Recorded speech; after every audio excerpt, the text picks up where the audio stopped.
Transgender Canadians say it's legislation that is well overdue. We will be tabling a bill in the House of Commons to ensure the full protection of transgender people. The Prime Minister made the announcement Monday. A private member's bill that contains similar protections from discrimination and violence passed in the House of Commons in 2011 but was defeated in the Senate.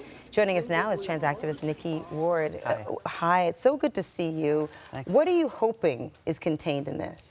Well, we don't know yet, but we suspect that it's going to be very similar to the legislation that already exists in Ontario and very similar to the legislation that was tabled in previous parliaments.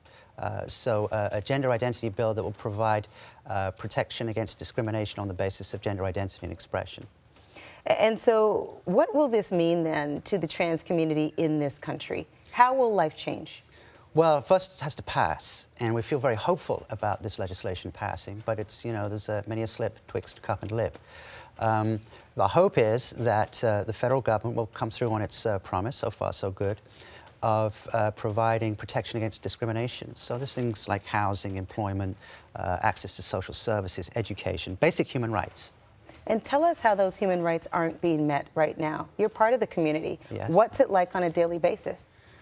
Well, it's pretty grim, frankly.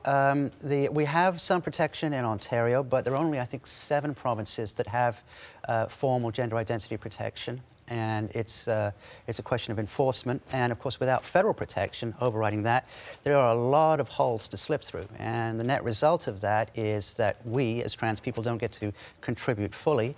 And as often social outcasts, the outcomes aren't good. There are a lot of premature deaths and, of course, illnesses associated with it. So it's a pretty grim outlook out there. When we look south, and I was in Carolina recently, and frankly was appalled to see the situation there, the commercials that were running there about washrooms and who should be allowed to go where. Do you think that when it comes to the opposition here, that it's parallel? Well, certainly they're using much of the same rhetoric, sort of this Trump-style approach to, this extremist approach, fear-mongering and so forth.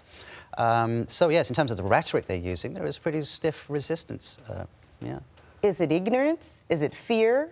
Is it a lack of education? What is it? Well, frankly, it's a bit mysterious to me. I mean, we talk to regular Canadians, and they're surprised that there isn't already protection for trans people in Canada. I suspect that I'd be surprised if they frankly believe their own rhetoric, because it's not founded in fact. I suspect that they may be using trans rights as a political football to throw back and forth. It's mysterious to me. But what we're seeing today with the introduction of this bill by the Prime Minister, do you see this as a big step forward? Oh, very much so. I mean, this is, I think, at least the 4th time it's been brought forward, but now with the full weight of the governing party behind it, it moves up the agenda. I mean, one of the reasons it failed before was because it simply ran out of time. And so now it's moved up the agenda. Another, I think, there appears to be an integrated approach and a very positive approach by the current government. We certainly feel very positive. Of course, we've been beaten back at least 4 times before, so that's sort of a certain amount of cautious optimism there. We still have to fight. Nicki, good to see you. Thank you so much. Thank you so much. Thank you very much. Good to have you here.